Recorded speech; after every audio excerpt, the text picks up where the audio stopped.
नमस्कार, news night में आप सभी का स्वागत है। मैं हूं आपके साथ आरेंद्र। पड़ोसी देश नेपाल में आज लगातार दूसरे दिन भी जबरदस्त विरोध प्रदर्शन देखने को मिला। बढ़ते दबाव के बीच नेपाल के प्रधानमंत्री सहित कई मंत्रियों और राष्ट्रपति को इस्तीफा देना पड़ा, तो विरोध प्रदर्शन अभी भी जारी है। क्या है नेपाल के हालात और क्यों इतनी अराजकता सड़कों पर दिख रही है, इस खबर पर करेंगे विस्तार से चर्चा। दिखाएंगे खबर कि देश को मिले नए उपराष्ट्रपति की, संसद में भवन में चुनाव हुए, उस चुनाव के बाद एनडीए उम्मीदवार सीपी राधाकृष्णन को चुनाव जीतने का उनका ऐलान किया गया। होगी बात प्रधानमंत्री के हिमाचल और पंजाब दौरे की भी, जहां उन्होंने हालात का जायजा लिया तो राहत पैकेज की घोषणा भी की है। इसके अलावा भी होगी देश दुनिया की हर जरूरी और महत्वपूर्ण खबर। शुरुआत हेडलाइंस के साथ।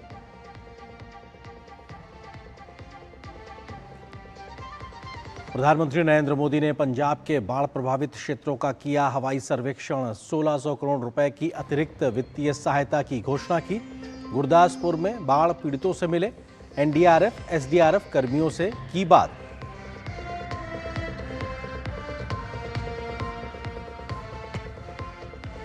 केंद्र सरकार ने बाढ़ग्रस्त हिमाचल प्रदेश को 1500 करोड़ रुपए की मदद का किया ऐलान। बाढ़ प्रभावित क्षेत्रों का हवाई सर्वेक्षण कर प्रधानमंत्री ने लिया जायजा। प्रभावित परिवारों से मिलकर हर संभव मदद का दिया भरोसा।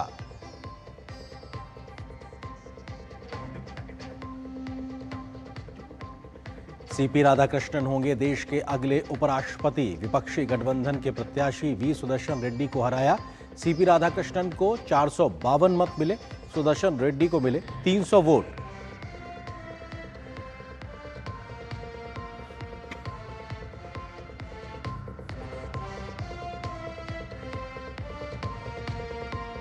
नेपाल में हिंसक प्रदर्शन के बीच केपी शर्मा ओली ने प्रधानमंत्री पद से दिया इस्तीफा। काठमांडू समेत कई शहरों में अभी भी हालात तनावपूर्ण। नेपाल स्थित भारतीय दूतावास ने भारतीय नागरिकों के लिए जारी किए फोन नंबर।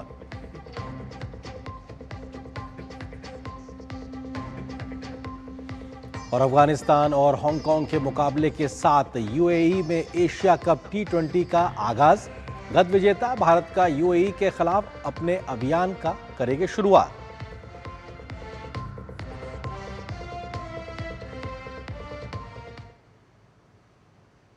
तो सुर्खियों के बाद में अब इस वक्त की बड़ी खबर से करते हैं शुरुआत। आज देश को नया उपराष्ट्रपति मिल गया है। संसद के दोनों सदनों के सांसदों की वोटिंग के बाद एनडीए के उम्मीदवार सीपी राधाकृष्णन को विजयी घोषित किया गया। राधाकृष्णन ने इंडी गठबंधन के उम्मीदवार पूर्व न्यायाधीश वी सुदर्शन रेड्डी को हरा दिया है। सुबह 10 बजे से शाम 5 बजे तक वोटिंग हुई, उसके बाद मतों की गिनती हुई और उसके बाद नतीजों की घोषणा की गई। जानकार पहले ही एनडीए के उम्मीदवार के पक्ष में संख्या बल बता रहे थे, उसी के अनुरूप ये नतीजे भी सामने आए हैं। इस चुनाव से विपक्ष को एक और बड़ी हार का सामना करना पड़ा है। उपराष्ट्रपति पद के लिए हुए चुनाव में एनडीए के उम्मीदवार सीपी राधाकृष्णन ने शानदार जीत दर्ज की है। उन्होंने इंडिया गठबंधन के उम्मीदवार और पूर्व न्यायाधीश बी सुदर्शन रेड्डी को 152 वोटों से हरा दिया। चुनाव में सीपी राधाकृष्णन को 452 वोट मिले, जबकि उनके प्रतिद्वंदी बी सुदर्शन रेड्डी को 300 वोट मिले। Shri CP Radhakrishnan has secured 452 first preference votes. As the first preference vote secured by Shri C.P. Radhakrishnan was greater than the requisite quota, in pursuance of provisions contained in Section 11 of the Presidential and Vice Presidential Elections Act 1952, 31 of 1952, read with Rule 35 of the Presidential and Vice Presidential Election Rules 1974, I, P.C. Modi, the returning officer, for the Vice Presidential Election 2025, hereby declare that Shri C.P. Radhakrishnan, Jal Bhushan, Raj Bhavan, Walkeshwar Road, Malabar Hill, Mumbai, has been duly elected to the office of Vice President of India. The result is being sent to the Election Commission of India and the Ministry of Law and Justice. उपराष्ट्रपति पद के लिए संसद भवन में मतदान की प्रक्रिया सुबह 10 बजे शुरू हुई। प्रधानमंत्री नरेंद्र मोदी ने सबसे पहले मतदान किया।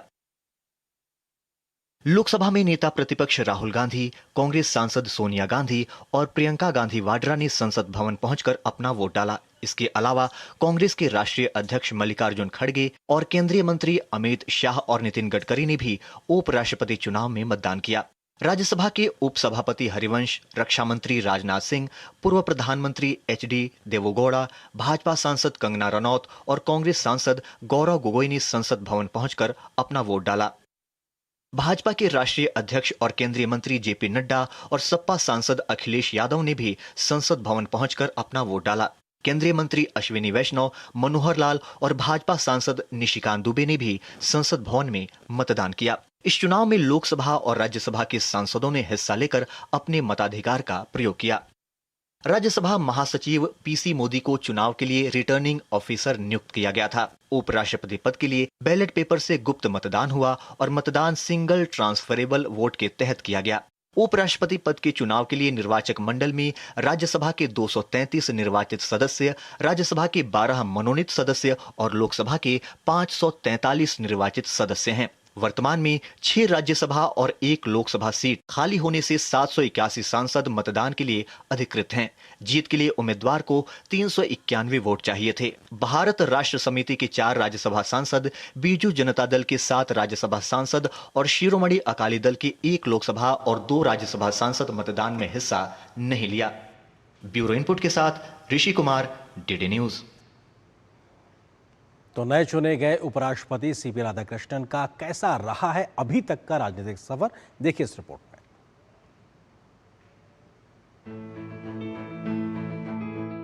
सेवा, समर्पण और सादगी ही सीपी राधाकृष्णन के व्यक्तित्व की पहचान रही है। यही वजह रही कि उन्होंने जनसेवा को ही अपने जीवन का ध्येय माना और दीर्घकालिक अनुभव, विनम्रता तथा प्रखर बौद्धिकता से अपनी एक विशिष्ट पहचान बनाई। राधाकृष्णन को भारतीय राजनीति और जनजीवन में एक सशक्त और प्रेरणादायी व्यक्तित्व के रूप में जाना जाता है।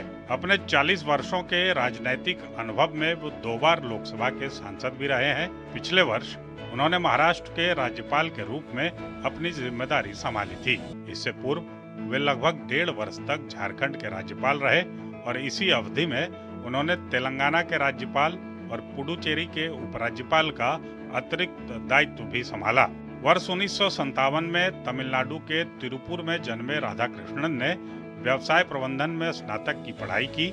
आरएसएस के स्वयंसेवक के रूप में सार्वजनिक जीवन की शुरुआत करते हुए उन्होंने 1974 में भारतीय जनसंघ की राज्य कार्यकारिणी समिति के सदस्य के रूप में सक्रिय राजनीति में प्रवेश किया।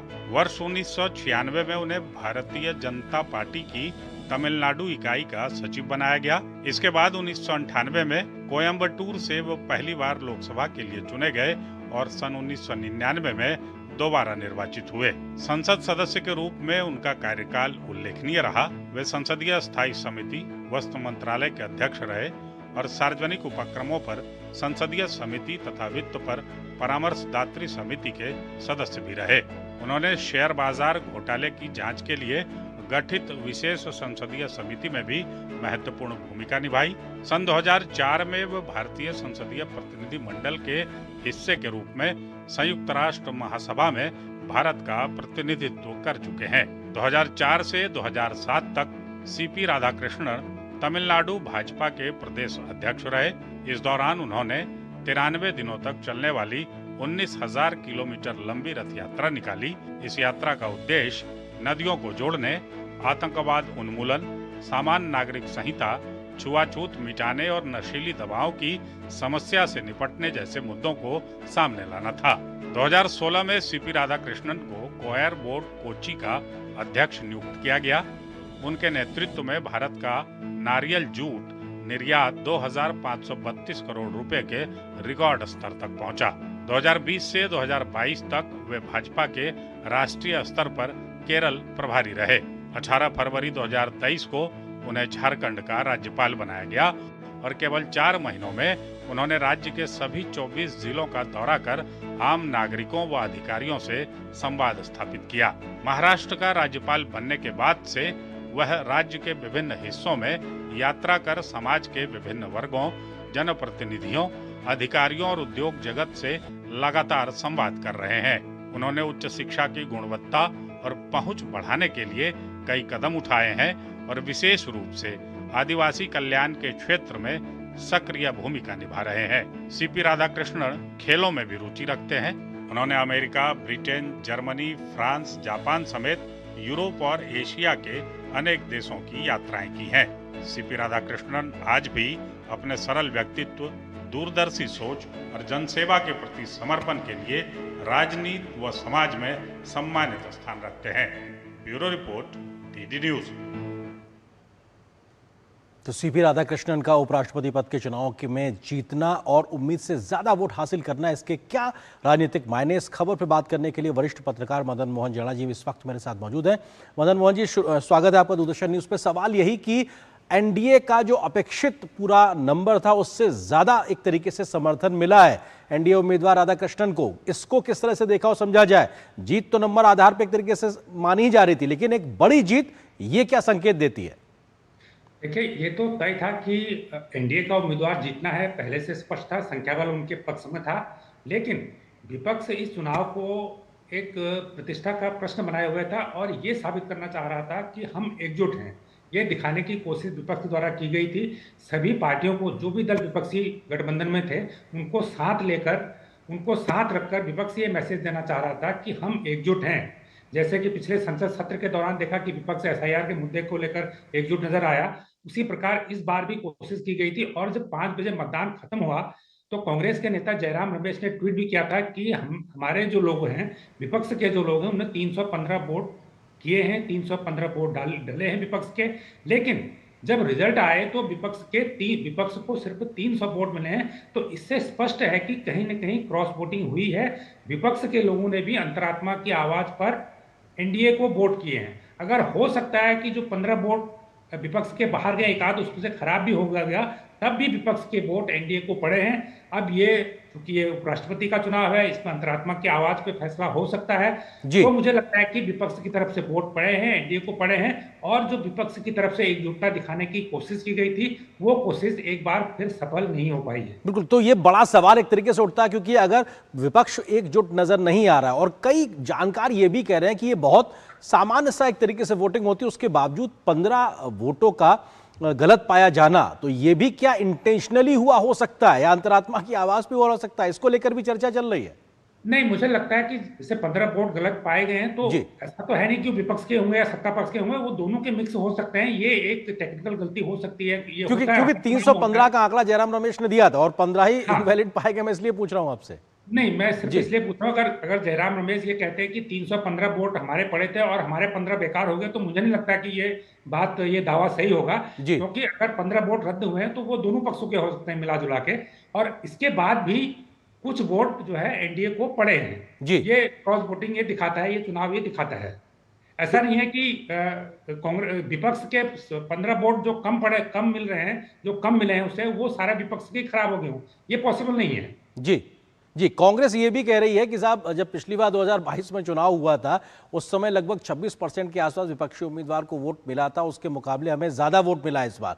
वो इसको एक तरीके से विनिंग फैक्टर के तौर पर दिखा रहे हैं, भले ही हार हुई है उसके बाद भी। जी बिल्कुल। देखिए, आंकड़े कई तरह के होते हैं और आंकड़ों की जो तुलना की जाती है कि आप उसको आंकड़े पिछले चुनाव से तुलना कर रहे हैं या जो आप क्रॉस वोटिंग को इग्नोर कर रहे हैं, तो एक पक्ष को अगर आप इग्नोर करते हैं तो दूसरे पक्ष में हो सकता है कोई आंकड़ा विपक्ष के फेवर में हो, तो उसको प्रसन्न है। अगर विपक्ष है तो कोई बुरी बात नहीं है, उस विपक्ष को प्रसन्न होना चाहिए। लेकिन जो रिजल्ट है और उसका जो क्रॉस वोटिंग का नतीजा है, ये दो बातें सामने हैं। एनडीए के कैंडिडेट को जितनी वो उम्मीद कर रहे थे उससे कहीं ज्यादा वोट मिले। ये स्पष्ट है कि कुछ सांसदों ने अपनी अंतरात्मा की आवाज पर वोट दिए हैं, और अगर विपक्ष इस बात से खुश है कि उससे पिछली बार के चुनाव से कुछ ज्यादा वोट मिले हैं, तो अच्छी बात है।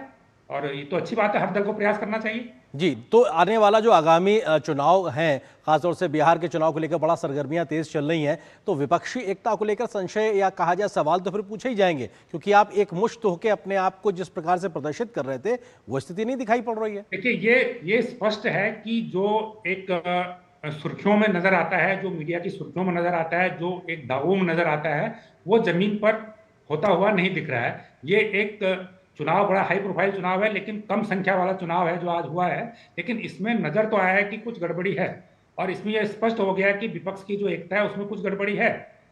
तो ये इसमें साफ दिख रहा है। अब बिहार का चुनाव इसके बाद है, वो बड़ा चुनाव है, तो जो दावे बिहार को लेकर किए जा रहे हैं, जो माहौल दिखाया जा रहा है, क्या वो वास्तव में जमीन पर भी है? तो जब नतीजा आएंगे तो साफ हो जाएगा। जी, और उपराष्ट्रपति पद के लिए राधाकृष्णन जी का चयन होना, ये भी अपने आप में किस तरह से इसको देखा जाए, क्योंकि उनकी शख्सियत या एक डाउन टू अर्थ उनका जिस प्रकार का व्यवहार रहा है, वो तमाम चीजें अब इस पद पे सुशोभित होने जा रहे हैं, उसको कैसे देखा जाए?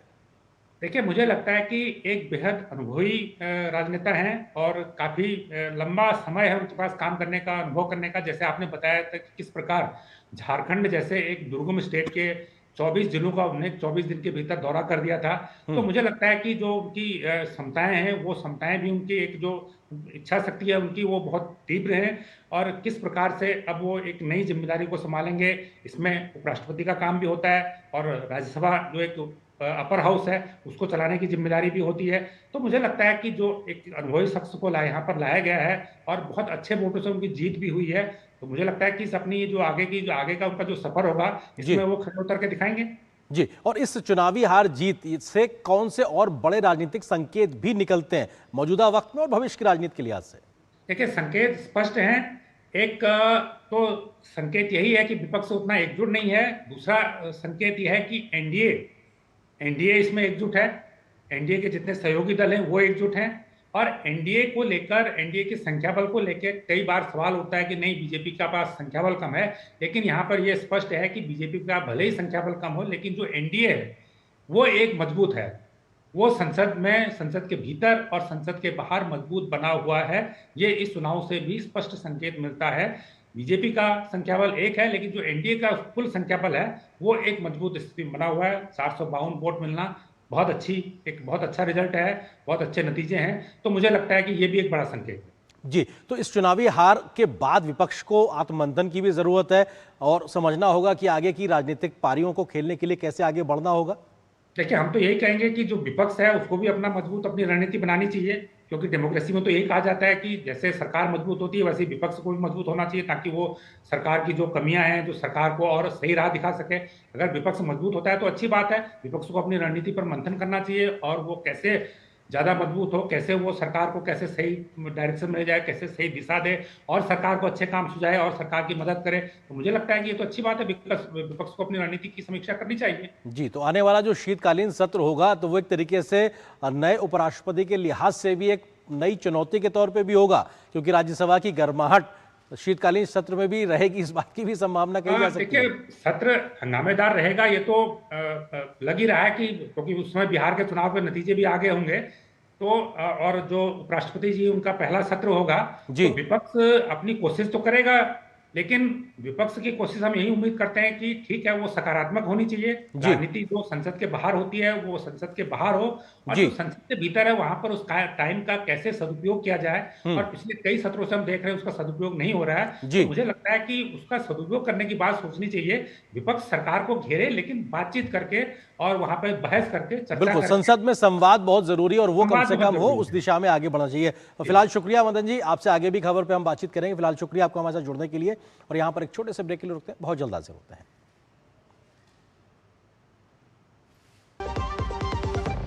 सस्ते वाले दाल मसाले स्वाद हुआ बेकार, एमडीएच की हल्दी मिर्ची धनिया करे कमाल। ये रंग दे, ये खुशबू दे, ये तीखा, ये कम पड़े, क्या निराला एमडीएच मसाला। यशस्वी प्रधानमंत्री नरेंद्र मोदी जी के मार्गदर्शन में माननीय मुख्यमंत्री योगी आदित्यनाथ जी द्वारा अपनाई गई परंपरा के साथ प्रगति की नीति गोवंश संरक्षण और गोधन इकोनॉमी की दिशा में समूचे देश के लिए बन गई एक मॉडल योजना। 2018-19 में निराश्रित गोवंश की समस्या के निदान हेतु स्पष्ट नीति निर्धारण के बाद प्रदेश में अवैध बूचड़खाने बंद हो गए। 2017 से पहले सिर्फ 100 गो आश्रय स्थल थे, 2025 में जिनकी संख्या 7,700 से भी अधिक हो चुकी है। मुख्यमंत्री सहभागिता योजना के अंतर्गत गोवंश के भरण पोषण के लिए डीबीटी के माध्यम से वितरित की जा रही है सहायता राशि। 2017 के बाद गोधन उत्पादों के अर्थतंत्र को पहली बार समझा गया तो आर्थिक उन्नति का नया मॉडल भी स्थापित हो गया। महिला स्वयं सहायता समूहों की सक्रिय भूमिका ने ग्रामीण क्षेत्रों में सृजित किए रोजगार के नए अवसर। काम दमदार, डबल इंजन सरकार। जब धरती चीर कर निकलता है लोहे का पत्थर और मिलता है मोंगिया के जोश से, फिर तपता है, पिघलता है और बनता है फौलाद। अब होता है सरिया सारी खूबियों के साथ, मोंगिया स्टील, मजबूत देश का मजबूत सरिया। गोल्डी छोले मसाले, जहाँ जाए रिश्ते बनाए। गोल्डी लाए हैं फ्रेश लॉक टेक्नोलॉजी, जो रखे मसालों को हर समय फ्रेश।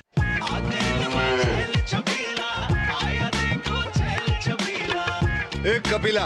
अरे भाई, सब एक ही जैसा होता है। ये लो साधारण पशु आहार।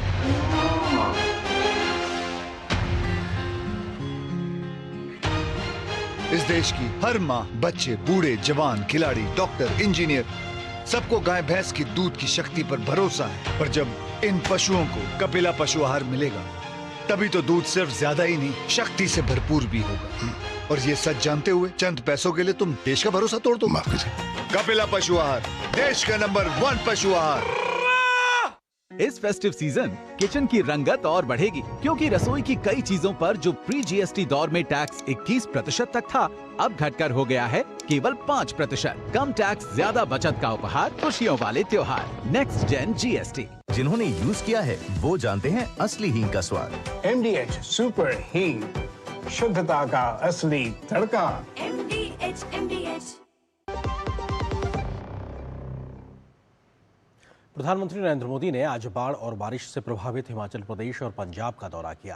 पीएम मोदी ने दोनों ही राज्यों में बाढ़ प्रभावित इलाकों का हवाई सर्वेक्षण किया तो उच्च स्तरीय बैठकों में हालात की समीक्षा की। पीएम मोदी ने दोनों ही राज्यों में प्रभावितों से मुलाकात की तो राहत बचाव कार्यों में लगे हुए तमाम कर्मियों से भी संवाद किया। प्रधानमंत्री मोदी ने हिमाचल प्रदेश को 1500 करोड़ रुपए की सहायता का ऐलान किया तो पंजाब के लिए भी 1600 करोड़ रुपए की सहायता का ऐलान किया। पीएम मोदी ने दोनों ही राज्यों में पुनर्निर्माण कार्यों के लिए केंद्रीय योजनाओं से अतिरिक्त मदद की बात भी कही है।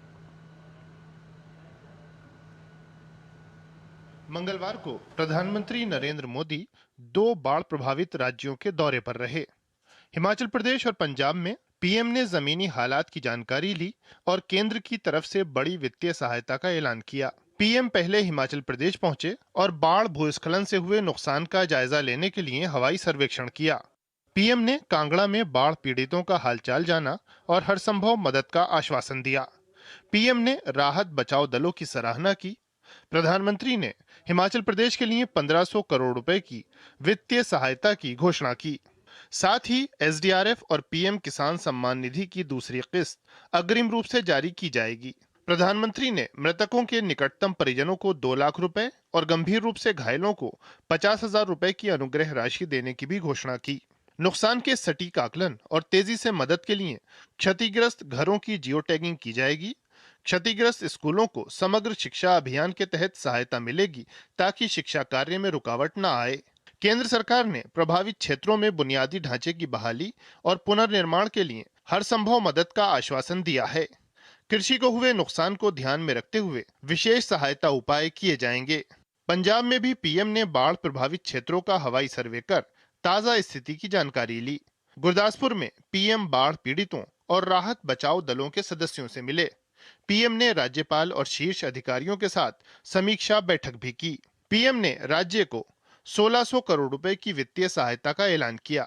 ये राशि उन 12,000 करोड़ रुपए के अतिरिक्त है जो पहले ही राज्य के पास मौजूद हैं।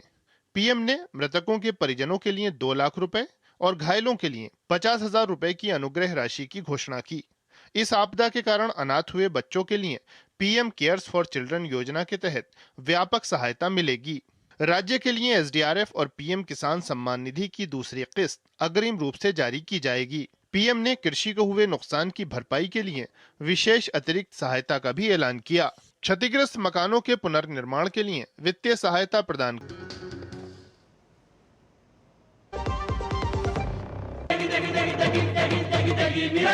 MDH की देगी मिर्च, देगी मिर्च का तड़का, अंग अंग फड़का। MDH की देगी मिर्च। 22 सितंबर नवरात्रि के पहले दिन से मातृशक्ति के लिए उपहार।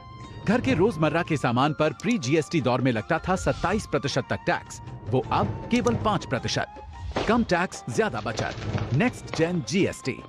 इच्छाओं की कोई उम्र नहीं होती, आज हो या कल आंखों में हरदम चमकती। कल भी रहे आज के ठाट, ना हो टेंशन रिटायरमेंट के बाद। हाँ करनी है तैयारी, एनपीएस जरूरी है।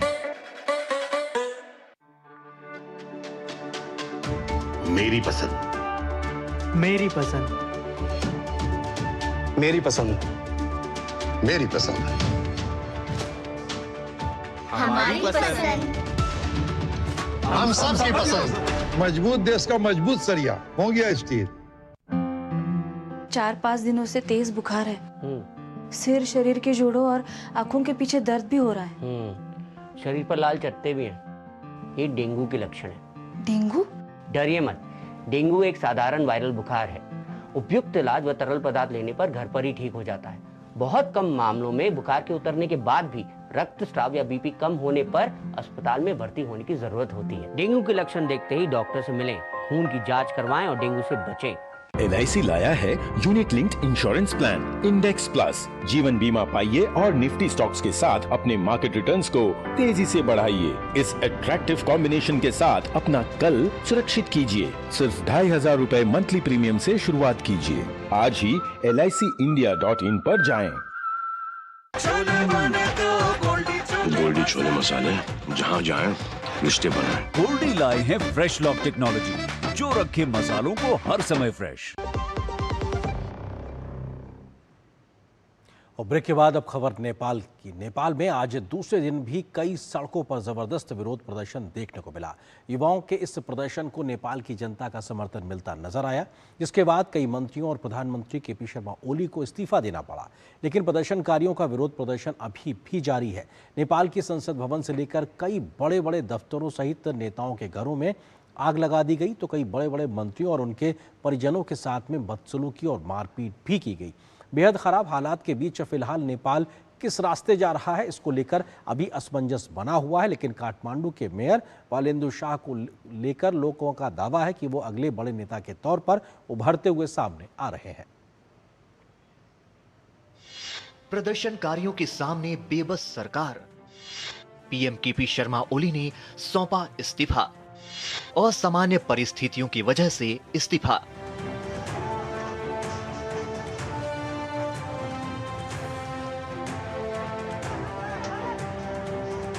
नेपाल में सोशल मीडिया बैन को लेकर शुरू हुए आंदोलन ने आखिरकार प्रधानमंत्री ओली को इस्तीफा देने पर मजबूर कर दिया। यहां तक कि प्रदर्शनकारी संसद में घुस गए और कई इमारतों में आगजनी और तोड़फोड़ की। आंदोलनकारियों की मांग सोशल मीडिया से निकलकर भ्रष्टाचार, बेरोजगारी, आर्थिक समस्या तक जा पहुंची और राजनीतिक नेतृत्व को बड़ा विरोध झेलना पड़ा। प्रदर्शनकारियों के बढ़ते दबाव ने पहले 4 मंत्रियों और फिर खुद प्रधानमंत्री केपी शर्मा ओली को अपना इस्तीफा सौंपने पर मजबूर कर दिया। राष्ट्रपति को सौंपे अपने त्यागपत्र में ओली ने देश में पैदा हुए असामान्य परिस्थितियों को इस्तीफे का कारण बताया। राष्ट्रपति ने ओली का इस्तीफा स्वीकार कर उप प्रधानमंत्री को कार्यवाहक प्रधानमंत्री का जिम्मा सौंप दिया है। ओली के इस्तीफे के बाद प्रदर्शनकारियों में जश्न का माहौल है, लेकिन वे अब भी पीछे हटने के लिए तैयार नहीं हैं। इस बीच काठमांडू के मेयर बालेंदु शाह ने संसद को भंग कर जेएनजी के आंदोलनकारियों को सत्ता सौंपने की मांग की है। उन्होंने इसके लिए युवाओं से तैयार रहने की अपील की। उधर काठमांडू समेत कई शहर लगातार दूसरे दिन भी जलते रहे। इसके अलावा पीएम ओली, राष्ट्रपति, गृह मंत्री के निजी आवास पर तोड़फोड़ के बाद आगजनी की गई। पूर्व पीएम शेर बहादुर देउबा, वित्त मंत्री विष्णु पौडौल समेत दूसरे नेताओं के साथ दुर्व्यवहार किया गया, जिसके वीडियो वायरल हो रहे हैं।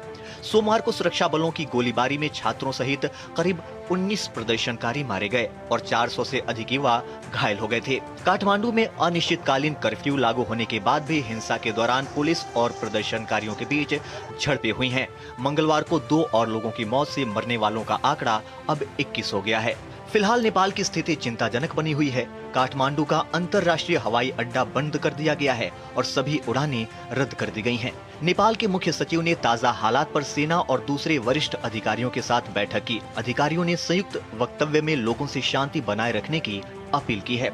उधर पूर्व नरेश ज्ञानेंद्र शाह ने जेएनजी आंदोलन पर सरकारी कार्रवाई के दौरान हुई जनहानि पर निराशा जताई है। उन्होंने कहा कि युवाओं की जायज मांगों पर ध्यान दिए बिना उनकी जान लेना बेहद दुखद है। इस बीच नेपाल स्थित भारतीय दूतावास ने वहां रह रहे अपने नागरिकों के लिए एडवाइजरी जारी की है। नेपाल में सभी भारतीय नागरिकों से अनुरोध है कि वे किसी भी आपातकालीन स्थिति या सहायता की आवश्यकता होने पर संपर्क हेतु भारतीय दूतावास काठमांडू के निम्नलिखित टेलीफोन नंबरों पर संपर्क करें। 9 34। काठमांडू से श्वेता सिंह के साथ ब्यूरो रिपोर्ट, डीडी न्यूज।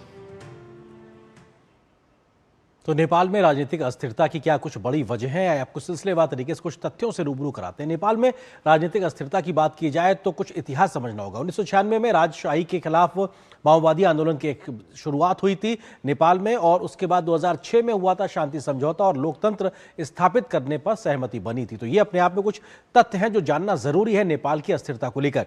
10 साल में लगभग 16,000 लोगों की जान गई थी जब ये लगातार एक तरीके से गृह युद्ध कह सकते हैं या जन आंदोलन नेपाल में चल रहा था। 2008 में हुआ था चुनाव और 240 साल की राजशाही उस वक्त खत्म हुई थी जब 2008 में एक तरीके से चुनाव कराए गए थे। आम जनता ने अपनी सरकार को चुनने की बात की थी। माओवादी नेता पुष्पकमल दहल प्रचंड उस वक्त 2008 में प्रधानमंत्री बने थे, उनके हाथ में सत्ता पहुंची थी। उसके बाद किस प्रकार से आगे हालात बदले, 2015 में बना नया संविधान और नेपाल बना संघीय लोकतांत्रिक गणराज्य, उसने अपने आप को घोषित किया और नया संविधान 2015 में बनना एक बड़ा राजनीतिक परिवर्तन माना जा रहा था। 17 सालों में 14 प्रधानमंत्री बने हैं और अस्थिरता बढ़ती रही है क्योंकि किसी भी प्रधानमंत्री को अपना कार्यकाल पूरा नहीं कर पाए हैं। इस वजह से 17 साल में 14 प्रधानमंत्री नेपाल ने देखे हैं 2008 से लेकर अभी तक का समय में। तो ये अपने आप में राजनीतिक अस्थिरता दिखाता है। नेपाल का राजनीतिक इतिहास की अगर बात की जाए तो 1949 में लोकतंत्र की शुरुआत की एक तरीके से नींव पड़ती दिखाई पड़ी। संविधान उस वक्त बनाया गया और चुनाव हुए थे, तो उस वक्त जो राजशाही थी उसने कई कुछ कदम आगे एक तरीके से बढ़ाए थे। 1960 में राजा महेंद्र ने संसद भंग कर दी। राजशाही लगातार उस वक्त चलती रही। किस प्रकार से, जल्दी से अगले तथ्यों को अगर बताएं तो 1962 में बिना राजनीतिक दलों के राष्ट्र पंचायत बनाने का फैसला उस वक्त के राजा महेंद्र ने लिया था। 1972 में राजा वीरेंद्र का शासन लागू हुआ। एक तरीके से राजशाही की एक लंबी परंपरा नेपाल में रही है और वो 70 के दशक में भी 72 में दिखाई पड़ी। 1980 के दशक में संवैधानिक सुधार की मांग तेजी से बढ़ने लगी, जिसके बाद राजशाही पे दबाव भी बढ़ा। 1985 में राजा वीरेंद्र ने बहुदलीय संसद को मंजूरी दी और एक प्रकार से संवैधानिक तौर पर आगे बढ़ने की बात की। 1990 में लागू हुआ बहुदलीय लोकतंत्र और उस पर आगे बढ़ने को लेकर नेपाल ने कुछ कदम आगे बढ़ा। 1991 में पहला संसदीय चुनाव हुआ, उसके बाद प्रक्रियाएं तेजी से आगे बढ़ती दिखाई पड़ी। लेकिन 2001 में राज परिवार के कई लोगों की हत्या का एक बड़ा हत्याकांड, पूरा सनसनीखेज हत्याकांड सामने आया था, जिसमें राज परिवार के कई लोगों की मौत हो गई थी। उसको लेकर कई राज अभी तक दफन है, जिसकी सच्चाई बाहर नहीं आई। 2002 में राजा ज्ञानेंद्र ने संसद भंग कर लगाया आपातकाल और कई शक्तियां अपने हाथों में उन्होंने ले ली, तमाम प्रकार के अधिकार अपने हाथों में ले लिए। 2006 में लोकतांत्रिक दलों ने जन आंदोलन की एक बड़ी शुरुआत की। उसके बाद एक प्रक्रिया में बड़ा बदलाव देखने को मिला और उसके बाद 2008 में एक तरीके से 19 दिन के बाद राजा ने सत्ता छोड़ी और संसद बहाल करने पर एक तरीके से सहमति बनी। तो राजशाही और लोकतंत्र को लेकर एक कशमकश चलती रही और 2008 में संविधान सभा ने राजशाही खत्म करने की एक तरीके से बड़ी उन्होंने बात करी थी। तो ये अपने आप में बेहद महत्वपूर्ण कुछ इसी विषय पे हम आगे बात भी करेंगे कि आखिर मौजूदा हालात में किस प्रकार से नेपाल खड़ा है और आगे का रास्ता कैसे जाता है। इस विषय पे विस्तार से बातचीत छोटे से ब्रेक के बाद। अब आया असली स्वाद। अब आया स्वाद। जब स्वाद के पड़े हो लाले तो MDH का चंकी चाट मसाला डालें। MDH का चंकी चाट मसाला। MDH। पता है कल जो है मेरे घर पर NSO के अधिकारी आए थे। मैंने तो उन्हें सारी सही जानकारी दे दी। हाँ, मेरे घर पे भी आए थे। अच्छा? तो मैंने भी उनको सारी जानकारी दी। ये NSO क्या है और क्या जानकारी दी आप लोगों ने उन्हें? अरे NSO यानी नेशनल स्टैटिस्टिक्स ऑफिस, जो इस समय पूरे देश में हाउस होल्ड हेल्थ एक्सपेंडिचर सर्वे कर रहा है, जिसके अंतर्गत पूछा जा रहा है कि पिछले 1 साल में किस तरीके की बीमारियां हुई है, कितना खर्चा आया है और बीमा का फायदा हुआ या नहीं। और अगर किसी घर में महिला माँ बनी है, कोई टीकाकरण की गई जाँचें और डिलीवरी किसके द्वारा हुई, कहाँ हुई, और सबसे जरूरी बात, माँ और बच्चा सुरक्षित है या नहीं। और ऐसी स्वास्थ्य संबंधी जानकारियां इकट्ठी की जाती हैं और हमसे साझा की गई जानकारी के द्वारा सरकार ये तय करती है कि आने वाले समय में स्वास्थ्य संबंधी नीतियां कैसी हों, सुविधाएं बेहतर कैसे बने। और सबसे महत्वपूर्ण बात, ये सारी जानकारी 100% गोपनीय रखी जाती है। हमने तो अपनी जिम्मेदारियां निभा दी, अब बारी है आपकी। वाह, गाय तुम्हारी माता है ना? तो पशुहार के नाम पर जहर क्यों खिलाता है? अनसन हटा, दिल से खिला, सिर्फ कपिला, देश का नंबर 1 पशु आहार। MDH की देगी मिर्च, देगी मिर्च का तड़का, अंग अंग फड़का। MDH की देगी मिर्च। तो नेपाल में सोशल मीडिया पर लगे बैन के विरोध में शुरू हुआ प्रदर्शन ने विकराल रूप ले लिया और राजधानी काठमांडू सहित कई शहरों में हिंसा की घटनाएं सामने आई हैं। इस बीच एयर इंडिया ने काठमांडू की यात्रा करने वाले यात्रियों के लिए एक महत्वपूर्ण ट्रैवल एडवाइजरी जारी की है। एयर इंडिया ने लिखा है कि काठमांडू की वर्तमान स्थिति को देखते हुए एयर इंडिया 11 सितंबर तक काठमांडू से आने जाने की लिए कंफर्म बुकिंग वाले यात्रियों को 9 सितंबर तक जारी टिकटों पर पुनर्निर्धारण शुल्क पर एक बार छूट की पेशकश कर रही है। हमारे यात्रियों और चालक दल की सुरक्षा हमारी सर्वोच्च प्राथमिकता है। अधिक जानकारी के लिए नंबर भी जारी किए गए हैं जिस पर संपर्क किया जा सकता है। तो मौजूदा हालात एक प्रकार से नेपाल में बड़ा अस्थिर हैं और चिंताजनक बने हुए, जिसके चलते एयर इंडिया ने ये फैसला लिया। और नेपाल के हालात को लेकर इस वक्त क्या है स्थिति, इसी पे कम करेंगे चर्चा। इससे जुड़ा है आज का हमारा विशेष युवाओं की क्रांति, नेपाल में जारी अशांति, क्योंकि अशांति लगातार बरकरार बनी हुई है नेपाल को में। और इस वक्त विषय पे बात करने के लिए हमारे साथ में मीना सीकरी जी हैं, जो कि पूर्व वरिष्ठ राजनयिक के, साथ ही साथ आलोक बंसल जी हैं, डायरेक्टर इंडिया फाउंडेशन और सामरिक मामलों के जानकार। आप दोनों का बहुत बहुत स्वागत है। मीना जी, शुरुआत आपसे, क्योंकि नेपाल में अभी जो हो रहा है ये क्यों हो रहा है, और ये जब माने जाने की बात सामने आ गई उसके बाद भी ये जारी क्यों है? कुछ और वजह है इसके पीछे, आप देखती हैं क्या? देखिए, ये जो अनरेस्ट नेपाल में शुरू हुआ, कल से शुरू हुआ है। ये जेनजी नेपाल एक यूथ ऑर्गेनाइजेशन है जो पहले से भी थी, और उन्होंने पहले से ही अपना कल का एक जो प्रदर्शन करना चाहते थे उसका ऐलान किया था। और उस वजह से प्राइम मिनिस्टर ओली ने सोशल मीडिया ऐप्स पे सारे बैन लगाए थे। Chinese social media app TikTok को छोड़ के बाकी सारों पे उन्होंने बैन लगाया था, और इसकी वजह से लोग बड़े उत्सुक हो गए थे। और पुलिस का जो एक्शन हुआ उसमें 19 लोग मारे गए, और उसके बाद जो है वायलेंस जो है, हिंसा जो है बिल्कुल भड़क गई और बहुत जोरों से फैल गई। अब ये जो जेनजी का ग्रुप है, इसमें देखिए कि इसमें कोई लीडर तो है नहीं, लेकिन आप इसके वेबसाइट पे जाएंगे तो उसमें बड़े डिटेल इंस्ट्रक्शन दिए हुए हैं, उनकी मांगे लिखी हुई हैं। तो ये ऐसा जो मोबोक्रेसी का माहौल बना है नेपाल में, लगता है कि जैसे श्रीलंका में हुआ था और वो फिर कॉन्स्टिट्यूशनल रास्ते पे वापस आ गए थे। फिर बांग्लादेश में हुआ, और बांग्लादेश में आज तक वही मोबोक्रेसी जारी है। और हमने देखा है कि बांग्लादेश में जमात इस्लामी जो है, उनके रेडिकल ऑर्गेनाइजेशन, पॉलिटिकल पार्टी, वो उसके पीछे है, और अब भी उनकी शक्ति उसके पीछे है जो बांग्लादेश में हो रहा है। और ये फिक्र करने वाली बात है कि ये जो नेपाल में हो रहा है, ये उनका बिल्कुल उनकी अंदरूनी बातों है। हमारे भारत के लिए ये इसमें कोई सिलसिला ही नहीं है, ये उनकी बिल्कुल अंदरूनी बात है। लेकिन ये देखने वाली बात है कि इसका इन्फ्लुएंस कहीं और से तो नहीं आ रहा। और ये जो प्लान्ड अटैक्स हैं, ये क्या है, ये इनका एक्सटर्नल कोई इन्फ्लुएंस तो नहीं है। ये सबसे मेरे, और जो इनकी सिमिलैरिटीज है बांग्लादेश और नेपाल के श्रीलंका के साथ, उसके बाद तो यही इसकी आशंका होती है। बिल्कुल, ये अपने आप में सवाल कई प्रकार के पैदा करता है। आलोक बंसल जी, क्योंकि 2 दिन के अंदर सत्ता पलट हो जाना और इस प्रकार की आगजनी और सबसे महत्वपूर्ण इमारतों में आग लगना, इस तमाम तस्वीरें विचलित करती हैं। पड़ोस की अशांति हमको भी चिंतित करती है। हम अपने नजरिए से देखें तो हमें किस तरह से इस पूरे घटनाक्रम को देखना चाहिए? आलोक जी। देखिए, एक अराजकता का माहौल है।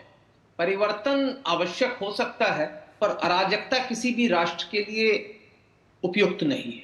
और आप देखें जिस तरीके से सत्ता और परिवर्तन हुआ है, पहले बांग्लादेश में, उससे पहले श्रीलंका में, ये चिंता का विषय है। क्योंकि कोई नेतृत्व नहीं है, कोई संगठन नहीं है, और अराजकता का माहौल है। प्रधानमंत्री इस्तीफा दे चुके हैं, लेकिन उसके बावजूद सरकारी इमारतों को जलाया जा रहा है, सरकारी इमारतों को नष्ट किया जा रहा है, सरकारी संपत्ति को नुकसान पहुंचाया जा रहा है। तो क्या उद्देश्य है? इस तरीके के माहौल का क्या उद्देश्य है, ये अभी तक कुछ साबित नहीं है। लोगों की हत्या हो रही है, लोगों के घर जला दिए जा रहे हैं। तो ये जो जेन जी है, ये बिना नेतृत्व का आंदोलन, ये इस तरीके के आंदोलन जो है अराजकता फैलाते हैं। और इस तरीके के आंदोलनों के पीछे कौन है, ये जानना जरूरी है। क्योंकि इसमें कोई शक की बात नहीं कि जो अभी नेपाल की सरकार थी ओली साहब की, वो बड़ी ही अलोकप्रिय थी, भ्रष्ट थी, और उनके खिलाफ जनता में असंतोष था। पर असंतोष का ये स्वरूप जिसमें मंत्रियों को और उच्च पदाधिकारियों को पर हमले किए जा रहे हों और उनके ऊपर हिंसा हो, मेरे ख्याल से कोई भी सभ्य समाज इसको उपयुक्त नहीं ठहरा सकता। जिस तरीके से सर्वोच्च न्यायालय में आग लगा दी जा रही है, संसद में आग लगा दी जा रही है, मंत्रियों के निजी निवासों पर आग लगा दी गई, जिसमें खनाल साहब की तो पत्नी की मृत्यु की भी दुखद समाचार आ रहा है जी। ये मेरे ख्याल से पूरी तरह से निंदनीय है जी। और छात्रों को या जो भी जेन जी है, जो भी युवा हैं, उनको भी अब इस पे सोचना चाहिए कि क्या होना चाहिए। कोई आंदोलन का कोई उद्देश्य होना चाहिए जी। कोई तरीका होना चाहिए। शांतिपूर्ण आंदोलन करने का हक सबको है। एक महत्वपूर्ण बात है कि सेना अभी तक पूरी तरह से आंदोलन को रोकने में पूरी सामने नहीं आई है। हालांकि सेना ने अभी मंत्रियों मैं आपसे ये सवाल सेना को लेकर सवालों में करूंगा। वीना जी से एक सवाल पूछता हूं वीना जी, क्योंकि आगे अब क्या, मतलब यहां तक ये पूरा आंदोलन, इस पूरी अव्यवस्था, एक तरीके से अराजकता, जो भी का शब्द दिया जाए, इसके बाद अब आगे क्या, मतलब नेपाल किस दिशा में जाता दिखाई पड़ रहा है? क्योंकि जो काठमांडू के मेयर का नाम सबसे ज्यादा, शाह का नाम आगे आ रहा है, बालेंद्र शाह को लेकर, वो भी एक अनिश्चितता भरी ही बात है। कोई एक विजन, सोच या उस तरीके से कैसे आगे बढ़ेगा नेपाल अब आगे? जी देखिए, बात ये है कि आज जो हुआ, और ये जेनजी नेपाल वाले कह रहे हैं ये हमने किया ही नहीं, और कहते हैं कि ये जो आज का जो सब डिस्ट्रक्शन हुआ है ये कोई और ही है, कोई वैंडलाइजर्स हैं। तो ये कौन है जो एकदम आके और बिल्कुल ऐसे हिंसक हो गए हैं और वो बिल्कुल रुकते ही नहीं हैं।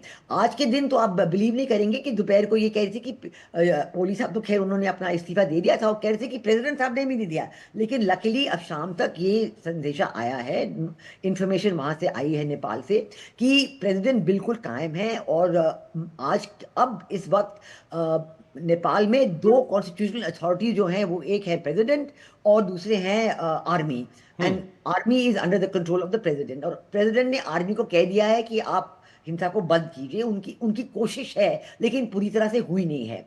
और अब प्रेसिडेंट ने ये भी कहा है कि उन्होंने जेनजी नेपाल को डायलॉग के लिए बुलाया है जी। ये अब देखिए, इसमें जेनजी नेपाल के लोग अभी ये कह नहीं रहे कि वो जा रहे हैं डायलॉग के लिए, नहीं जा रहे हैं। ये भी एक बड़ी हैरानगी की बात है कि अगर वो वास्तविकता में चाहते हैं कि सब आंदोलन खत्म हो जाए, वायलेंस खत्म हो जाए और डायलॉग हो, तो उनको बड़ी उत्सुकता तक जाना चाहिए, लेकिन अभी तक उन्होंने जवाब नहीं दिया।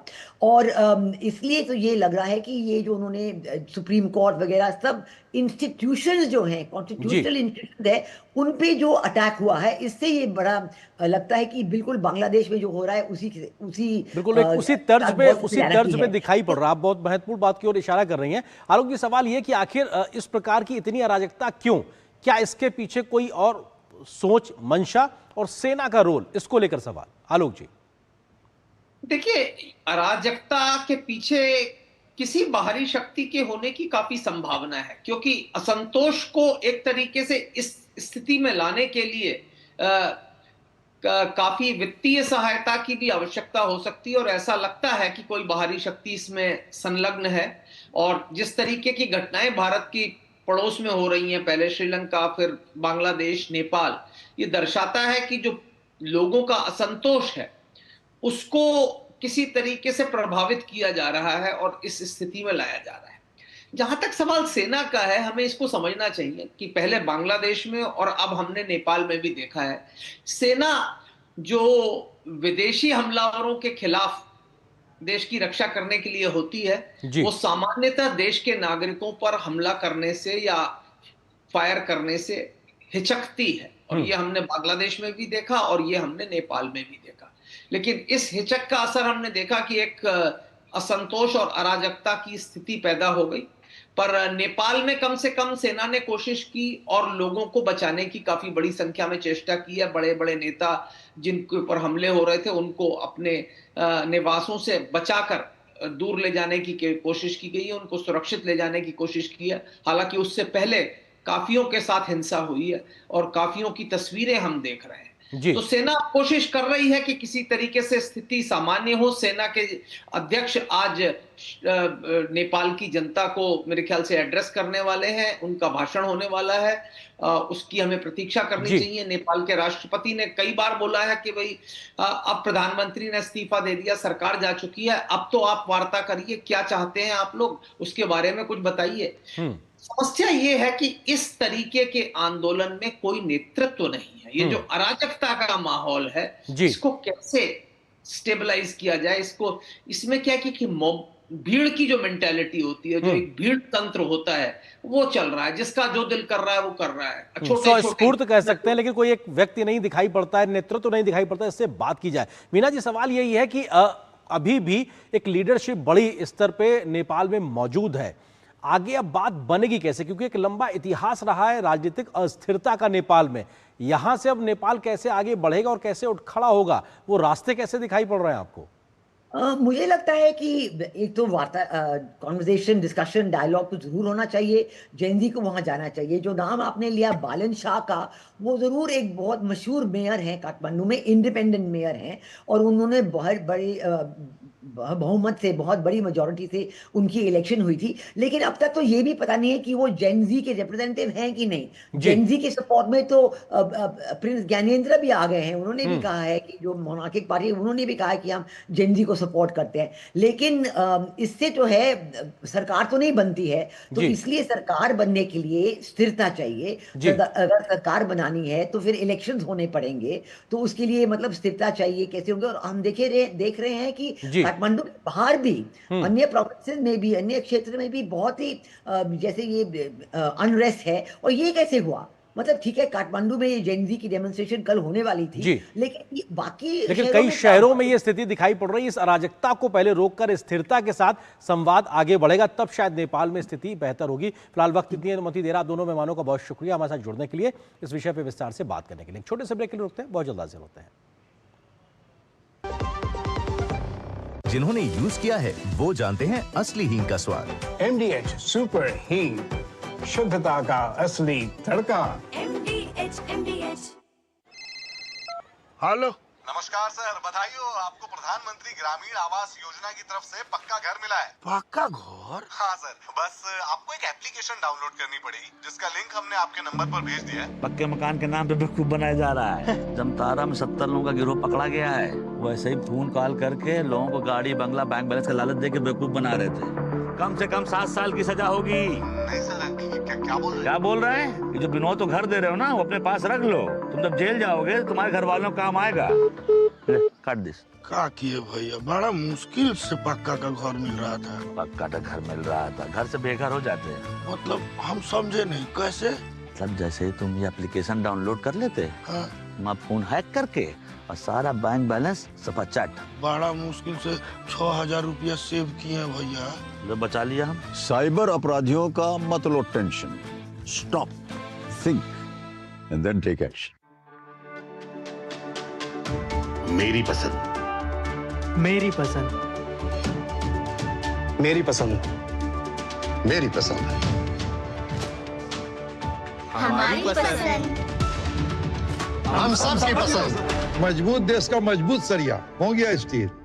इस घर में अंडे देने से हमें कोई नहीं रोक सकता। मैं रोक सकता हूँ। तुम्हें पता नहीं, हमें एडीज मच्छर जो फैलाते हैं डेंगू और चिकनगुनिया। मास्टर जी ने स्कूल में डेंगू मच्छर से बचने की सारी जानकारी दी है। अच्छा बच्चों, हमें चैलेंज जगह तो जरूर मिलेगी। नहीं मिलेगी, नहीं मिलेगी। यहाँ तो पूरी इंतजाम है। डेंगू की रोकथाम के लिए कूलरों के पानी को हर हफ्ते बदलें। बाल्टी और टंकियों को अच्छी तरह से ढक कर रखें। पूरी आस्तीन के कपड़े पहनें। मच्छर भगाने वाली क्रीम, कॉइल और अगरबत्ती का इस्तेमाल करें। डेंगू से लड़े मतलब डेंगू से बचे। दादी के हाथों का जादू और खुशबू से महकता घर। MDH गरम मसाला, असली मसालों से भरा हूँ मैं, क्योंकि हर रिश्ता है स्वाद से जुड़ा। केंद्रीय शिक्षा मंत्री धर्मेंद्र प्रधान आज से संयुक्त अरब अमीरात के 2 दिन की यात्रा पर है। इस यात्रा का उद्देश्य शिक्षा, नवाचार और उत्कृष्टता में द्विपक्षीय सहयोग को बढ़ाना है। इस दौरान भारतीय प्रतिनिधिमंडल और संयुक्त अरब अमीरात के नेताओं, शिक्षाविदों और नीति निर्माताओं से मुलाकात भी होगी। शिक्षा मंत्री की अरब यात्रा कई मायनों में महत्वपूर्ण मानी जा रही है। इससे भारत और UAE के शैक्षिक संस्थानों के बीच सहयोग बढ़ेगा और उच्च शिक्षा, कौशल विकास एवं अकादमिक साझेदारी को लेकर महत्वपूर्ण बैठकें होंगी। शिक्षा मंत्री IIT दिल्ली के अबू धाबी परिसर का भी दौरा करेंगे। वहां वे अटल इंक्यूबेशन सेंटर का उद्घाटन करेंगे। ये पहला मौका होगा जब विदेश स्थित किसी शैक्षणिक संस्थान में अटल इंक्यूबेशन सेंटर की स्थापना होगी। इसके अलावा वे PhD और BTech कार्यक्रमों का भी शुभारंभ करेंगे। शिक्षा मंत्री धर्मेंद्र प्रधान भारतीय प्रबंध संस्थान अहमदाबाद के दुबई कैंपस का उद्घाटन भी करेंगे। वे UAE में एक पेड़ मां के नाम अभियान के तहत वृक्षारोपण भी करेंगे। और न्यूज़ नाइट के अंत में आपको छोड़ जाते हैं कुछ और राष्ट्रीय महत्व की खबरों के साथ। फटाफट अंदाज में आप देखिए इन खबरों को। मुझे दीजिए अनुमति। नमस्कार। राजस्थान में धर्मांतरण विरोधी विधेयक बहुमत से पारित हो गया है। नए कानून के तहत राजस्थान में अब धर्मांतरण एक गैर जमानती अपराध होगा। धर्मांतरण के कृत्य में संलिप्त पाए जाने पर 7 से 10 साल तक की जेल और 10 लाख रुपए तक का जुर्माने का प्रावधान किया गया है। बिहार में चौथे चरण की शिक्षक बहाली को लेकर छात्रों ने पटना की सड़कों पर प्रदर्शन किया। छात्रों की मांग है कि सरकार 15 सितंबर से पहले 1,20,000 पदों की भर्ती का नोटिफिकेशन जारी करे। दिल्ली सचिवालय और मौलाना आजाद मेडिकल कॉलेज को बम से उड़ाने की धमकी मिलने के बाद दोनों प्रतिष्ठानों की सुरक्षा कड़ी कर दी गई है। दरअसल असामाजिक तत्वों ने ईमेल के जरिए ये धमकी दी। ड्रग तस्करों के खिलाफ पंजाब पुलिस को बड़ी कामयाबी मिली है। पंजाब पुलिस ने फरीदकोट में 12 किलो से ज्यादा हेरोइन बरामद की है। इस कार्रवाई के दौरान 2 अभियुक्तों को गिरफ्तार भी किया गया है। श्री राम मंदिर निर्माण समिति ने मार्च 2026 तक राम मंदिर का निर्माण कार्य पूर्ण करने का लक्ष्य तय किया है, जिसके लिए एनएलटी और टाटा का कार्यकाल सितंबर 2025 से बढ़ाकर मार्च 2026 कर दिया गया है, ताकि संपूर्ण निर्माण समय पर पूरा किया जा सके।